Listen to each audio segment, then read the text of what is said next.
Hi Food Explorers, today we are going to make pink beet lemonade.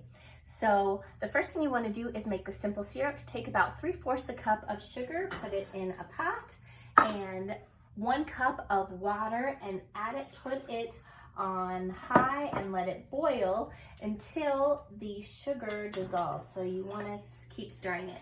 Now if you have little people, you can have them help measure the dry sugar out. You can have them help measure the liquid out. If you have older kids, you can talk about how many ounces are in a cup. You can also even see if they want to convert it to the metric system and do milliliters. So you can bring a little science and math into the kitchen. Okay, next, while I'm waiting for that simple syrup and that sugar to dissolve, I'm going to juice my lemons. So I have about 4 lemons here. I want about 3/4 a cup of fresh squeezed lemon juice. So next, you juice your lemons. All right, once that sugar has dissolved, you want to chill down that simple syrup.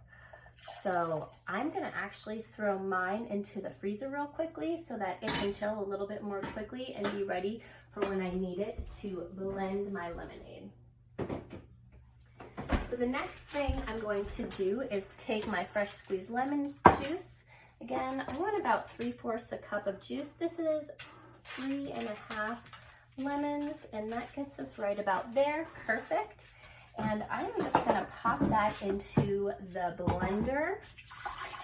Then I'm going to take 2 or 3 tender beets. So this could be canned beets, or it could be beets that you previously roasted, or it could be those pre-packaged vacuum sealed beets. So I'm gonna actually use all 3. Now, if you have a Food Explorer that's not quite as adventurous, then maybe starting with 2, check the flavor and see if you want to blend and add a 3rd one in.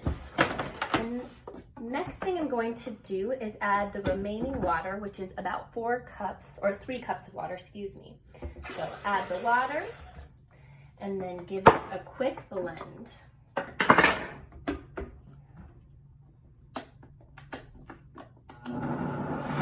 Then take your chilled simple syrup, add it to the blender and give it a mix again. Now, this is a high-powered blender, so I don't actually need to run it through a strainer, but if you don't have a really high-powered blender and you're afraid there's some little pulp or chunks in there, then make sure you run it through a strainer before you pour it into glasses.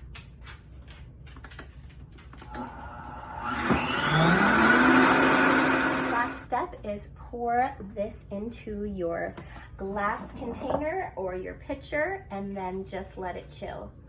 And you can see this gorgeous pink purple color. Your kiddos are going to love this. Now, if it's too sweet, you can add more water. If it's too sour, add more water. If it's not sweet enough, add more sugar, and just kind of adjust it to however you like it. Let's taste it. Sweet, sour, a perfect lemonade. Let me know if you make this recipe in the comments.